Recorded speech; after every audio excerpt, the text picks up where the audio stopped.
All right, we're here at the campsite and we just decided we've already got the camp set up, slide out, we're on blocks, everything's out, grill's even hooked up, and we've decided we're going to take the rig off the truck. So we're going to show you that process because we haven't showed you that yet. So here's what we're going to do to take the two and separate them. So I'm going to unhook my gas line, move my grill.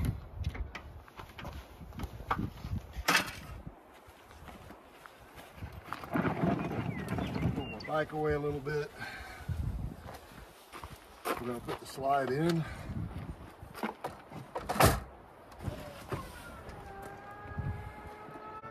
And anytime you move, take it on or off, you want the slide in, otherwise you're putting undue stress on that whole slide mechanism.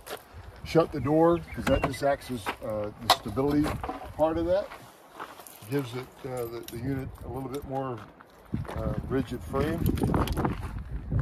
In here is where the power switch is for the remote control. A little switch there, a little green light, and I keep that in that box right there. Next, I'm going to come off my blocks. I'm just going to move forward a few inches.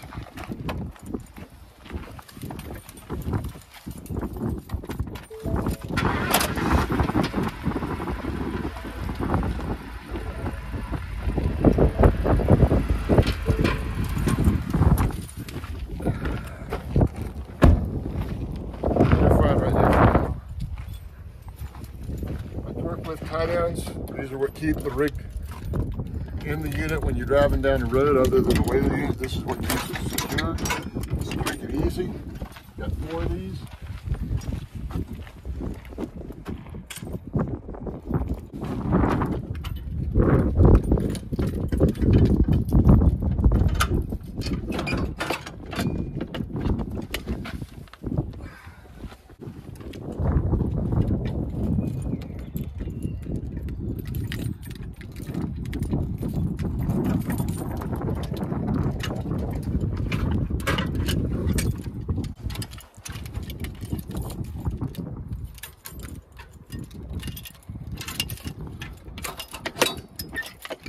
Yeah, she's unhooked from the truck.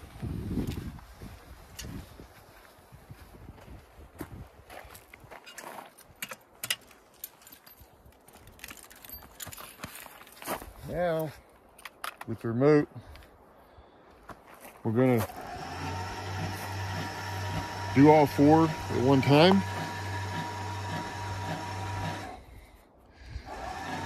And Jill likes to do that.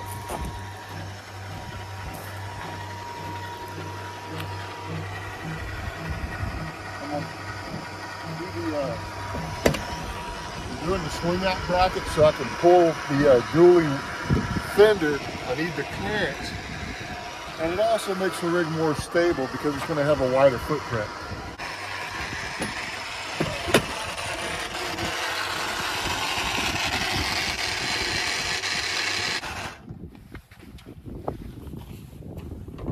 Just in case it gets muddy. So at this point, I just get the feet to touch, and I'm not putting that much pressure on them right now until I get them all on the ground. You have to speak up. I have to speak up. We've got a lot of wind. All right, that's good. Go ahead, that one.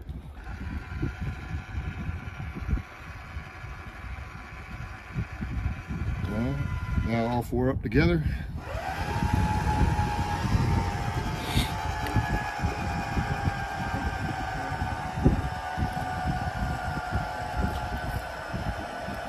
Now we're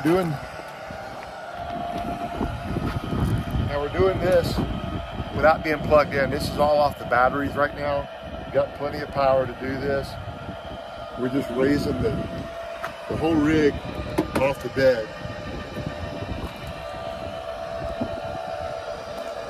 Should be good. All right, the next thing I want to do, I want to be sure my front tires are pointed straight. I'm going to pull up about 2 feet, and then I'm going to unplug the lights. And while I'm doing that, Jill will watch for any movement on the rig in case I hit a little bump. I don't want to be bumping into the rig. If she sees any movement, she's going to tell me to stop.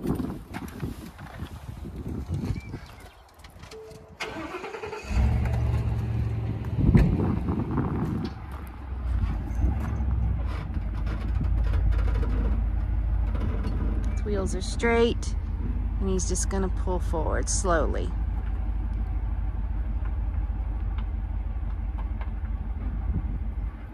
And he's going to stop, and he's going to unplug the power. All right. Ready to clearance. So you can see we don't really raise it that high, just about 2, maybe 3 inches. I'm looking at that space right there, plenty of space.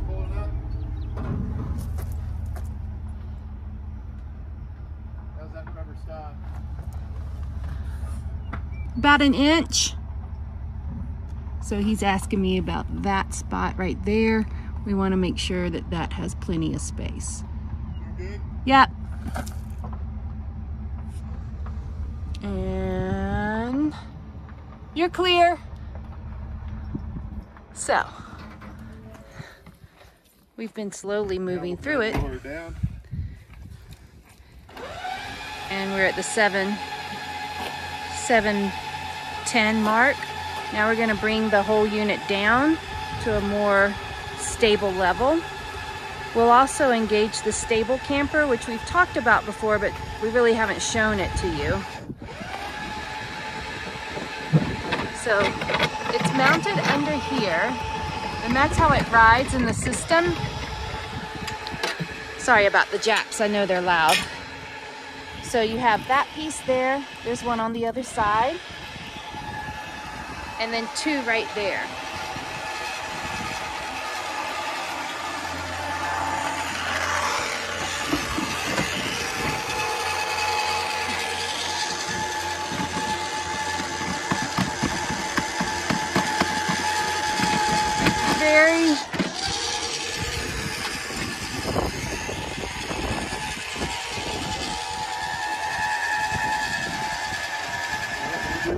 Very simple system. It's pretty ingenious. And we could spend the night like this, where we're sitting right now. We don't have to put the stable camper on, but this would do.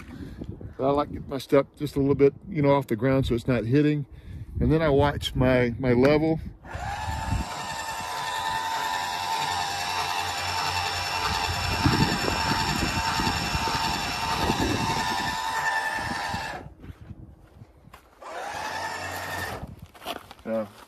Watching my levels, and they're where I want them to be. If anything, you want to be slightly uphill sleeping. If you're wondering uphill or downhill, you'd rather have a slight upgrade. Downhill, you can get a headache, they say, but we always find a way to keep it uphill.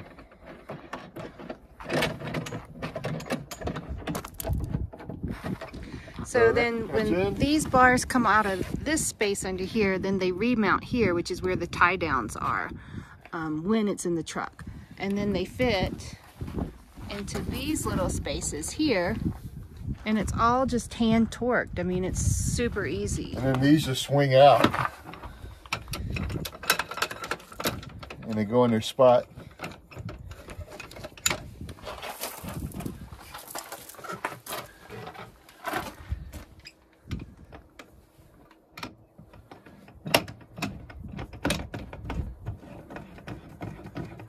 And right now we're just kind of getting them in place.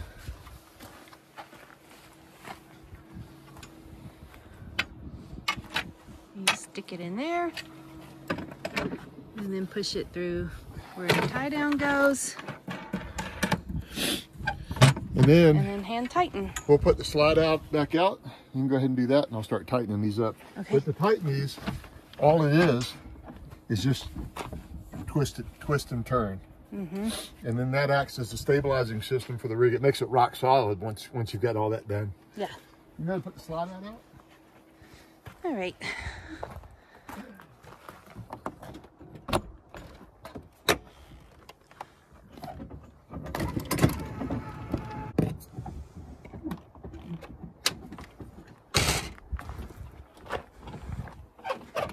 And then he's just finishing up tightening everything on the stable camper, and we are set. And we're done. Yep, 11 minutes, 35 seconds. And that's from start to finish, and that's talking about it. And that's going from a full camp setup, not even arriving and having everything ready to go. We were already set up, so it's not that hard. Really, you can do it in 5 or 6 minutes if you're not talking and you're already, and you just arrived.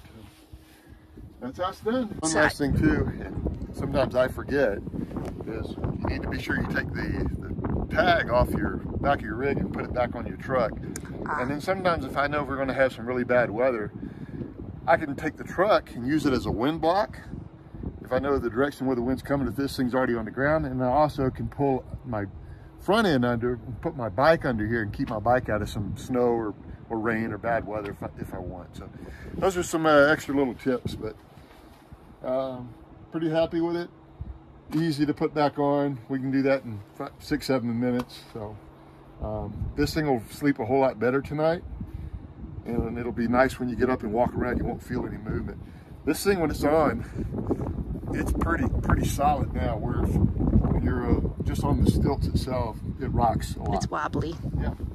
So anyway, it's a good investment. So if you have a truck camper, you might want to take a look at it. And it's not that expensive either. So we're very happy. Where we wanted to go to Mars, she had a lot of low bridges, say 8, 9 foot ceiling clearance. So now we can take the truck and have the home base, and now we can ride through all those tunnels and not have to worry about the height, and it's easy to get around. And if you get used to doing this, it really is just a comfort factor of doing it. The more you do it, the more you get comfortable doing it. And you can do it literally in 10 minutes time, start to finish, load and unload. And that's about what it would take to hook up a trailer, maybe even longer. And we don't have any plugs, we don't have any hoses, we're self-contained. The beauty of this is that separation of the truck and the camper. So we love it. Here we are, we're all set up. And I just wanted to show you from start to finish how easy it is to take it off the rig. We've shown you putting it on, but never taking it off. So hope you learned something. We had fun showing you. Thanks for watching, and we'll see you guys down the road. Bye-bye.